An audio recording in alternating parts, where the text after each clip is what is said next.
cow. That's a big old pile. This was not here last time I was here. That one was. That one was not even. Got some cedar trees in here. They told me that there was a whole, oh wow. Oh wow. There's another pile. And you can tell that there's several. See if I can zoom in here a little bit. That like this right here is dead. This right here is probably dead. That one looks very dead. And it's not hard to tell the difference. I mean, those do not look dead. They look like they're alive and well, but that guy. So trees are mostly all felled. We will have room to bring in our electrical now.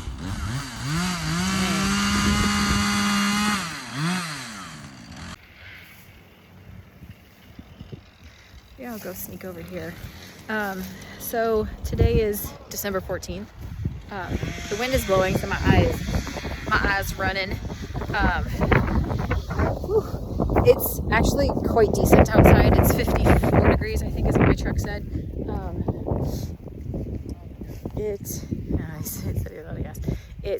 Obviously the wind is chilly, but it's not deathly cold like it was last week.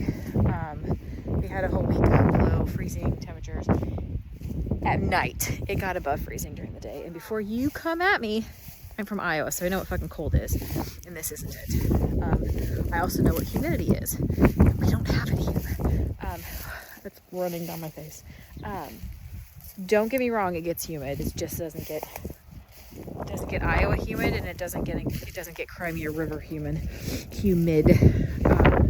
There's way too many people that have moved to the great state of Tennessee that just complain so bad about the humidity. Still have more that cry about the humidity. You want to cry about humidity? Go to Iowa. They literally make their own humidity there. That's what corn does. Corn sucks up water from the ground and releases it into the sky. Yeah, so the sun. There we go. That looks ridiculous. Anyway, I'll probably flip this camera back around, but this is what we're working with. We're trying to get a straight line or straightish line from the corner up there all the way back, so that our electrical poles can go back about to that. Let's see if I can find it. There should be a brown tree, maybe right there, and about to there is where we're going to end up putting the little shed for my oldest. He's going to stay on property with us. My second child, Taylor, is married and lives with her husband.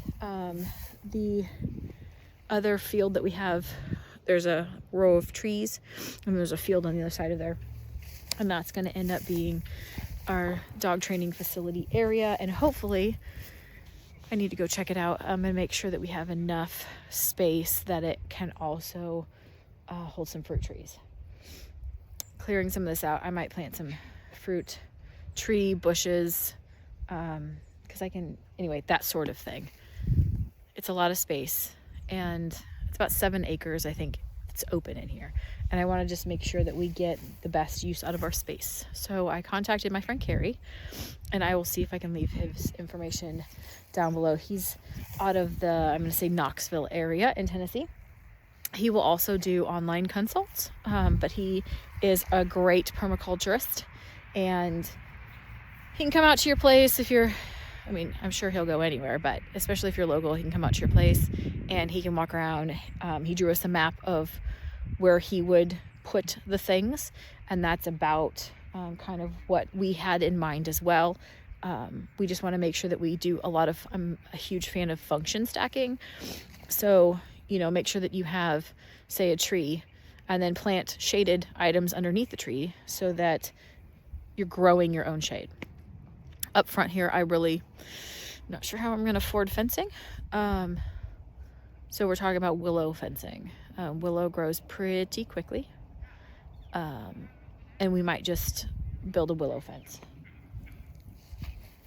The problem is that's going to take about a year or two to get fully established, which I'm not a fan of. But at this point in time, it's you can have things fast, cheap, or well made, and you can't have all three.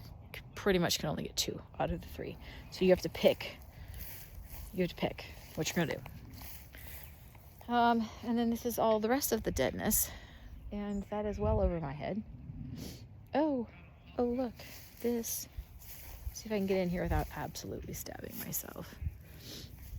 This tree, see, it just looks so nice and unassuming. And if you get in here far enough, scritch.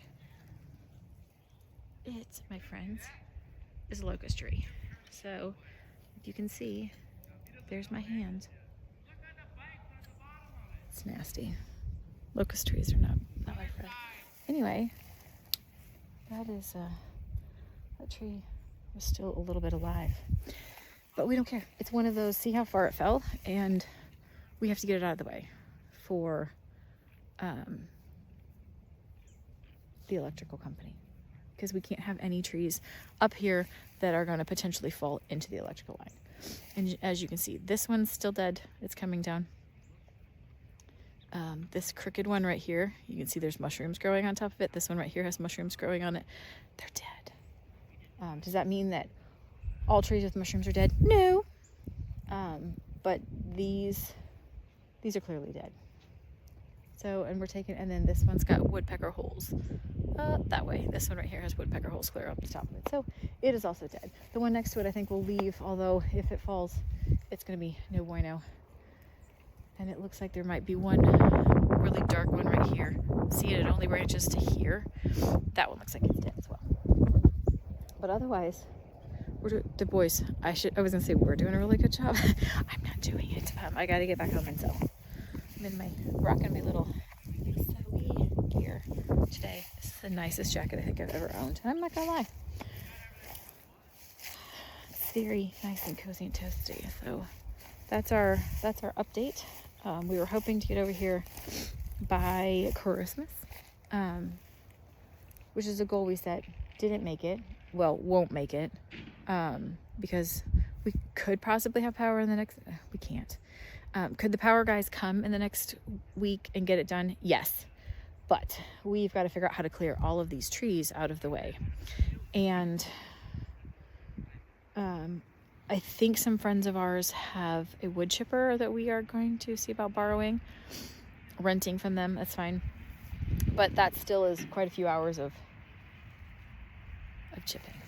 So it's the next thing that we have to get on to, and trying to think of what else. It's about good. Once you get too far into there, there's another electrical line that we're gonna work on, the electrical company.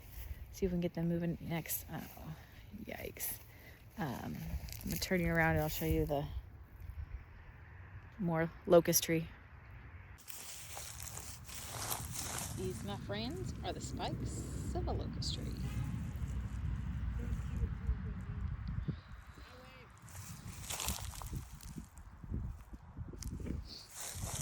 And I don't know if I still have that spot on my arm or not. I did poke.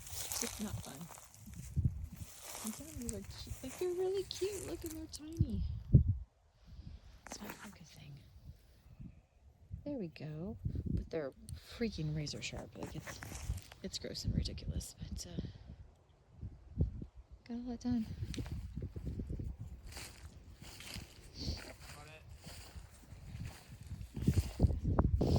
That is the story of my life. Fell down.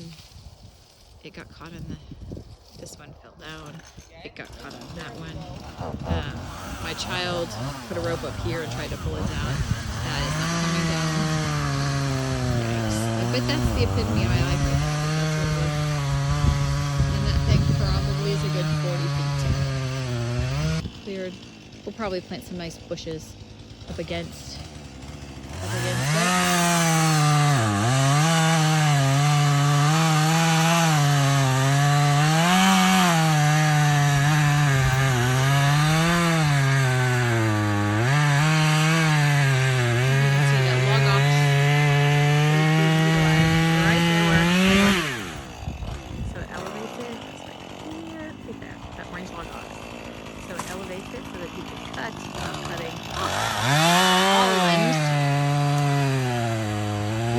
completely disregard safety. Sometimes we just use our brain cells and do it better. But all of that's got to get chopped up. That was today. Today was, they're going to just chop until they can't anymore. And by that I mean, we're going to some friend's house tonight, and a storm is coming. It's going to rain. Oh, maybe it's coming from the north. It's kind of dark over there. And so we do have to be done before that, but yeah, we're looking good. I've got to go back and sew because I got to get all my shit done. So property update.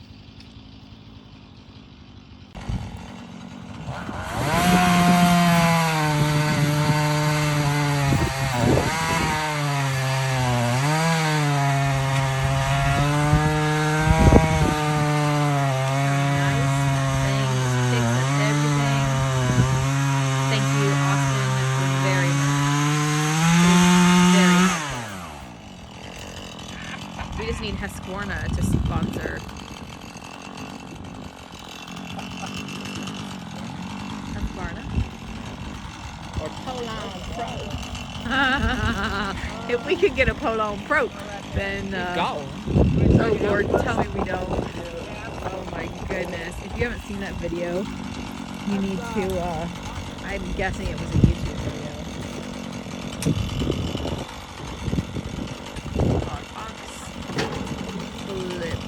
Hey guys, this is a review. It's a Polon Pro. Oh my stars, we actually do have a Polon Pro. Lord help us. Go watch that video. There's a, it's just fun. It's just redneck fun.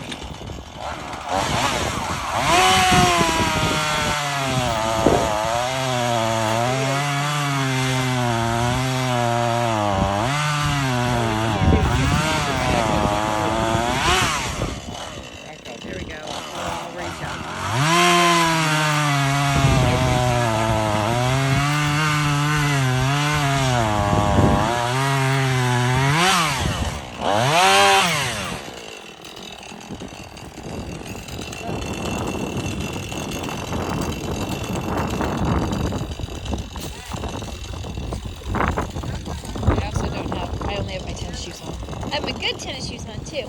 I was just going to try and come over here and see if we could. There's our cute little creek. It's a dry creek. It's just a ditch down the road. But trying to see.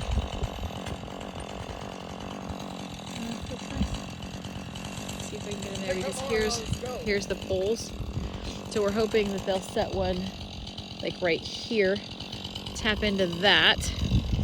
And run us a line down. And before, as you can see, all this came clear out to here.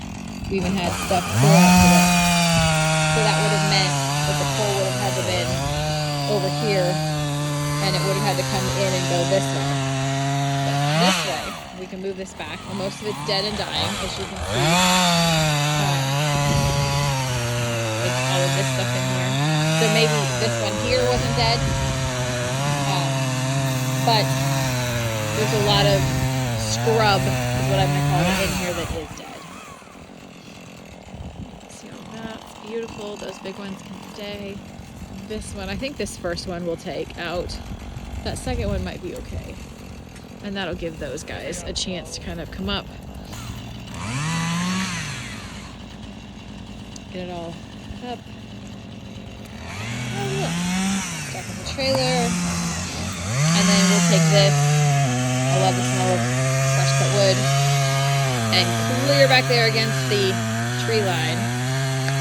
We've got some pallets back there so that we can stack all this back there, and then we can deal with it later. I can almost guarantee you, here's my PSA, this,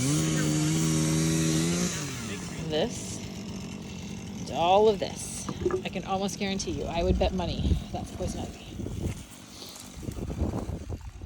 And you don't realize it? This is just a vine. That's what it do. That LogOx, I'm telling you. Good stuff. Good stuff. Child that you did again.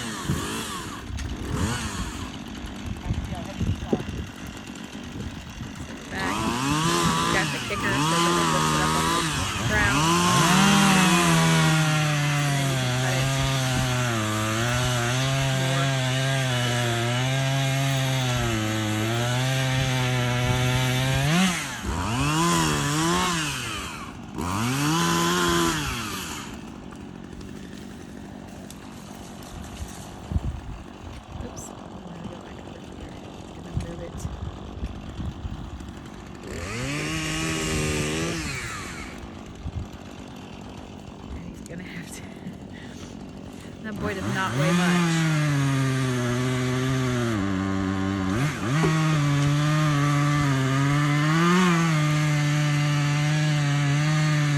Get the brush cut out.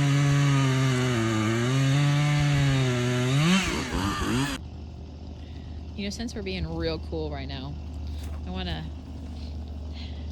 show you my trailer. Take a real good look and try and figure it out. This was in our driveway when the fire struck.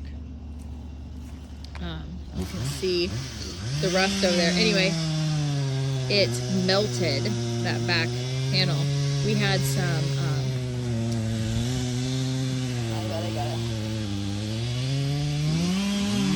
I was trying to figure out if I got an answer from myself. If we had some canoes, kayaks. My kids always yell at me.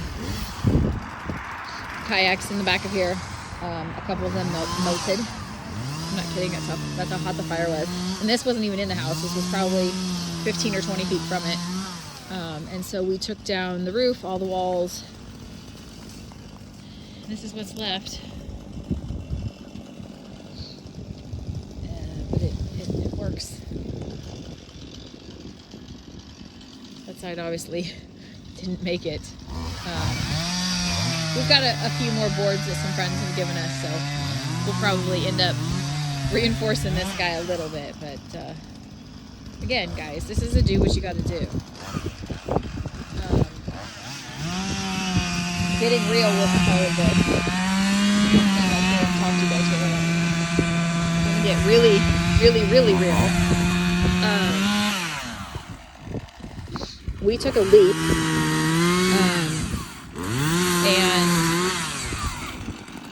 A huge leap of faith in buying this place. Basically, I work to pay for this place. It is 28 acres. And everything that I make, pretty much everything that I make, goes to pay for the mortgage on this place. There's been a couple times we've thought about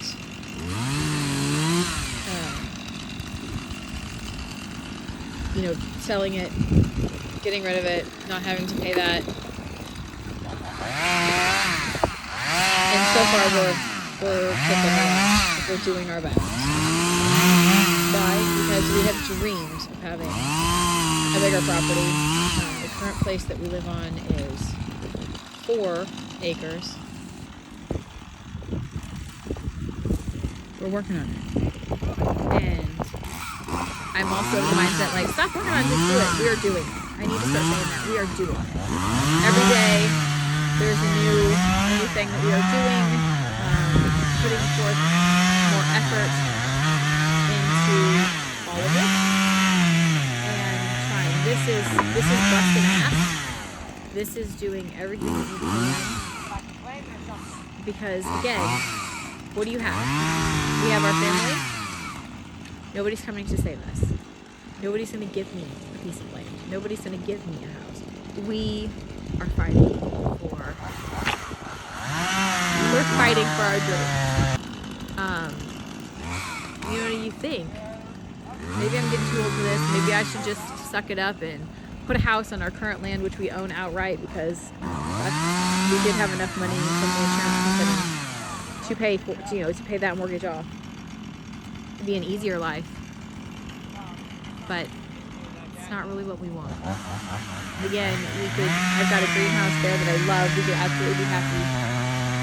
But if we want to get this food church going where we can have a place for people to sell local produce, that's not something that we can do there. We're on a dead-end road. We don't want to piss off the neighbors. We want to have a business where people are coming in and out all the time. So we need to have that here. Mullen. Look, my friends, I have babies. I love mullen. It's just so fuzzy and cute. There's got to be more of it around here somewhere. I got some seeds from this property. There is an anthill. That one looks like it's currently alive, and this one here looks like it's currently alive.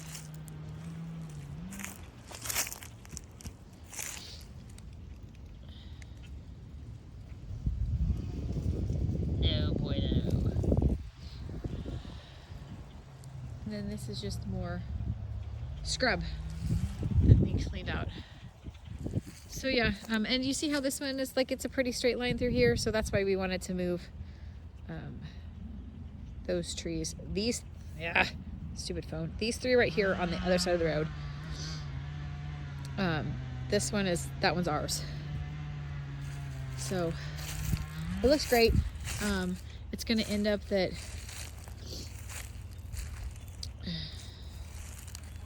this is, well, if we can push that back a little bit, maybe right in line with this is about where we're gonna end up putting the electrical pole. All right, that's where we're at, friends. I've been here longer than I thought I was going to be, but this is my happy place. Like, I'd rather live here and be chilly and not have power and freeze than, you know, be over where we're at and not, you know, be able to do things. I can't plant. I will be getting seeds soon. I can't wait to put in an order. But I also really want to be really smart this year because of the tight budget. Really smart about what we're going to get. Make sure that it's, you know, stuff that we absolutely need. And not just, oh, those are pretty.